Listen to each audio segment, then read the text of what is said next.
Hi friends, ಎಲ್ಲರೂ ಹೇಗಿದ್ದೀರಾ? ಎಲ್ಲರೂ ಚೆನ್ನಾಗಿದ್ದೀರಾ ಅಂತ ಅಂದ್ಕೊಂಡಿದ್ದೀನಿ. ವೆಲ್ಕಮ್ ಟು ಅನುಪಮ ಪುಟ್ಟ ಪ್ರಪಂಚ. ಇವತ್ತು ನಾನು ಪೈನಾಪಲ್ ಮಿಲ್ಕ್ ಶೇಕ್ನ ಮಾಡ್ತಾಯಿದ್ದೀನಿ. ತುಂಬ ಸುಲಭವಾಗಿ ಕಡಿಮೆ ಇಂಗ್ರೀಡಿಯೆಂಟ್ಸ್ನ ಬಳಸಿ ನಾವು ಪೈನಾಪಲ್ ಜ್ಯೂಸನ್ನ ಮಾಡ್ಕೋಬೋದು, ಮಿಲ್ಕ್ ಶೇಕ್ನ. ಬನ್ನಿ ಹೇಗೆ ಮಾಡೋದು ಅಂತ ನೋಡೋಣ. ನೋಡೋದಕ್ಕಿಂತ ಮುಂಚೆ ಯಾರು ಈ ವಿಡಿಯೋನ ಸಬ್ಸ್ಕ್ರೈಬ್ ಮಾಡದೆ ನೋಡ್ತಾ ಇದ್ದೀರಾ, ಈ ಕೂಡಲೇ ಸಬ್ಸ್ಕ್ರೈಬ್ ಮಾಡಿ, ಪಕ್ಕದಲ್ಲಿರೋ ಬೆಲ್ ಬಟನ್ನ ಕ್ಲಿಕ್ ಮಾಡಿ, ಆಲ್ ಅನ್ನೋ ಆಪ್ಷನ್ನ ಸೆಲೆಕ್ಟ್ ಮಾಡಿ, ಹಾಗೆ ನಿಮ್ಮ ಫ್ರೆಂಡ್ಸ್ಗಳಿಗೆಲ್ಲ ಶೇರ್ ಮಾಡಿ, ಲೈಕ್ ಮಾಡಿ, ಇದೇ ಥರ ಸಪೋರ್ಟ್ ಮಾಡ್ತಾಯಿರಿ. ಬನ್ನಿ ಇವಾಗ ತಡ ಮಾಡೋದು ಬೇಡ, ಹೇಗೆ ಮಾಡೋದು ಅಂತ ನೋಡೋಣ. ನೋಡಿ, ಇಲ್ಲಿ ನಾನು ಒಂದು ಪೈನಾಪಲ್, ಮೀಡಿಯಮ್ ಸೈಜಿದ್ದು ಒಂದು ಪೈನಾಪಲ್ನ ಸಿಪ್ಪೆನ ತೆಗೆದು ಈ ಥರ ಚಿಕ್ಕದಾಗೆ ಕಟ್ ಮಾಡಿ ಇಟ್ಕೊಂಡಿದ್ದೀನಿ.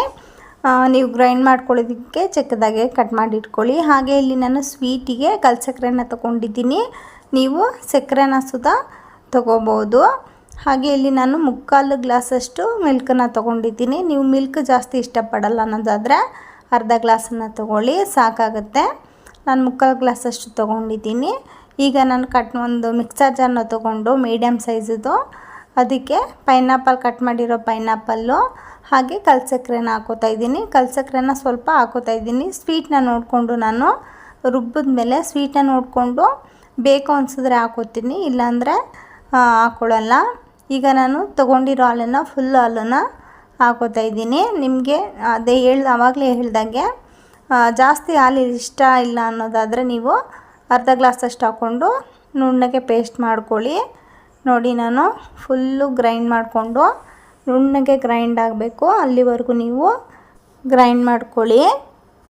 ನೋಡಿ ಎಷ್ಟು ನುಣ್ಣಗೆ ಗ್ರೈಂಡ್ ಆಗಿದೆ ಅಂತ. ಈ ಥರ ಆದಷ್ಟು ನೀವು ನುಣ್ಣಗೆ ಗ್ರೈಂಡ್ ಮಾಡ್ಕೋಬೇಕು. ಆದ್ರೂ ಇದರಲ್ಲಿ ಕೆಳಗಡೆ ಸ್ವಲ್ಪ ಪೈನಾಪಲ್ ಎಲ್ಲ ಉಳಿದಿರುತ್ತೆ. ಅದನ್ನು ನೀವು ಪುನಃ ಈ ಥರ ಒಂದು ಜಾಲರಿನ ತೊಗೊಂಡು, ಒಂದು ಬೌಲ್ ಇಟ್ಕೊಂಡು, ಅದಕ್ಕೆ ಈ ಥರ ಒಂದು ಜಾಲರಿನ ತೊಗೊಂಡು ಅದಕ್ಕೆ ನೀವು ಈ ಥರ ಸೋಸ್ಕೊಳ್ಳಿ. ನೀವು ಹಾಗೆ ಡೈರೆಕ್ಟಾಗಿನೂ ಸುಧಾ ಕುಡಿಬೋದು.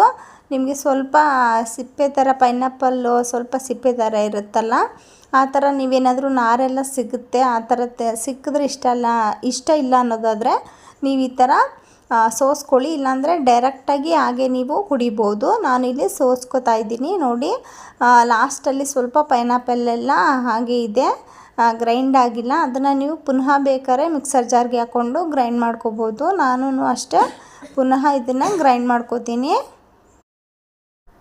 ನೋಡಿ, ನಾನು ಗ್ರೈಂಡ್ ಆಗಿರಲಿಲ್ವಲ್ಲ, ಆ ಪೈನಾಪಲ್ನ ಪುನಃ ಗ್ರೈಂಡ್ ಮಾಡಿಕೊಂಡು ಹಾಕ್ಕೊಂಡಿದ್ದೀನಿ.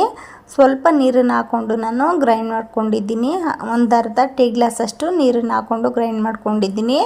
ನೀವು ಪೈನಾಪಲ್ ಮಿಲ್ಕ್ ಶೇಕು ಗಟ್ಟಿಯಾಗಬೇಕು ಕುಡಿಯೋದಕ್ಕೆ ಅನಿಸಿದ್ರೆ, ಹಾಲನ್ನು ಹಾಕ್ಕೊಂಡಿರ್ತೀರ ಅಲ್ವಾ, ಅದು ಏನಾದರೂ ಗಟ್ಟಿ ಅನಿಸಿದ್ರೆ ನೀವು ನೀರನ್ನು ಸ್ವಲ್ಪ ಸುಧಾ ಹಾಕೋಬೋದು. ಇಲ್ಲಾಂದರೆ ನಿಮಗೆ ಕೋಲ್ಡ್ ಏನಾದರೂ ಬೇಕು ಅನಿಸಿದ್ರೆ ಐಸ್ ಕ್ಯೂಬ್ನ ಹಾಕೋಬೋದು. ನಾನಿಲ್ಲಿ ಐಸ್ ಕ್ಯೂಬ್ ಏನು ಹಾಕ್ಕೊಂಡಿಲ್ಲ, ಹಾಗೆಯೇ ಡೈರೆಕ್ಟಾಗಿ ಮಿಲ್ಕನ್ನು ನಾನು ತಣ್ಣಗೆ ಆಗಿರೋ ಹಾಲನ್ನು ಹಾಕ್ಕೊಂಡಿದ್ದೀನಿ, ಫ್ರಿಜ್ನಲ್ಲಿ ಇಟ್ಟಿರೋ ಹಾಲನ್ನು ಹಾಕ್ಕೊಂಡಿದ್ದೀನಿ. ಹಾಗಾಗಿ ನಾನಿಲ್ಲಿ ಐಸ್ ಕ್ಯೂಬನ್ನು ಹಾಕ್ಕೊಂಡಿಲ್ಲ. ನಿಮಗೆ ಏನಾದರೂ ಜಾಸ್ತಿ ಕೋಲ್ಡ್ ಏನಾದರೂ ಮಿಲ್ಕ್ ಶೇಕ್ ಇಷ್ಟ ಅನಿಸಿದ್ರೆ ಐಸ್ ಕ್ಯೂಬ್ನ ಹಾಕೋಬೋದು. ನಾನು ಐಸ್ ಕ್ಯೂಬ್ ಏನು ಹಾಕ್ಕೊಂಡಿಲ್ಲ, ಹಾಗೆ ಡೈರೆಕ್ಟಾಗಿ ನಾನು ಸರ್ವ್ ಮಾಡ್ತಾಯಿದ್ದೀನಿ.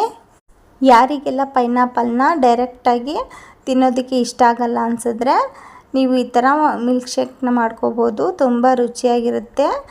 ನೀವು ಇದಕ್ಕೆ ಸ್ವಲ್ಪ ಉಪ್ಪಿನ ಪುಡಿನ ಸುಧಾ ನೀವು ರುಬ್ಬುವಾಗ ಹಾಕ್ಕೊಂಡ್ರು ತುಂಬ ಚೆನ್ನಾಗಿರುತ್ತೆ. ಯಾರಿಗೆ ಯಾವ ಥರ ಫ್ಲೇವರ್ ಇಷ್ಟ ಆಗುತ್ತೆ ಆ ಥರ ನೀವು ನೋಡಿಕೊಂಡು ರುಬ್ಕೋಬೋದು, ತುಂಬ ಚೆನ್ನಾಗಿರುತ್ತೆ. ನೀವೊಂದ್ಸಲ ಇದನ್ನು ಟ್ರೈ ಮಾಡಿ ನೋಡಿ. ನೀವು ಮಾಡಿ ನನಗೆ ಹೇಗೆ ಬಂತು ಅಂತ ಕಾಮೆಂಟ್ ಬಾಕ್ಸಲ್ಲಿ ತಿಳಿಸಿ. ಹಾಗೆ ನಿಮಗೆ ಈ ಪೈನಾಪಲ್ ಮಿಲ್ಕ್ ಶೇಕ್ ರೆಸಿಪಿ ಇಷ್ಟ ಆದರೆ ಪ್ಲೀಸ್ ಸಬ್ಸ್ಕ್ರೈಬ್ ಮಾಡಿ, ಪಕ್ಕದಲ್ಲಿರೋ ಬೆಲ್ ಬಟನ್ನ ಕ್ಲಿಕ್ ಮಾಡಿ, ಆಲ್ ಅನ್ನೋ ಆಪ್ಷನ್ನ ಸೆಲೆಕ್ಟ್ ಮಾಡಿ, ಹಾಗೆ ನಿಮ್ಮ ಫ್ರೆಂಡ್ಸ್ಗಳಿಗೆಲ್ಲ ಶೇರ್ ಮಾಡಿ, ಲೈಕ್ ಮಾಡಿ, ಇದೇ ಥರ ಸಪೋರ್ಟ್ ಮಾಡ್ತಾಯಿರಿ. ಇದೇ ಥರ ನೆಕ್ಸ್ಟ್ ವಿಡಿಯೋದೊಂದಿಗೆ ಸಿಗೋಣ. Thanks for watching. Bye friends.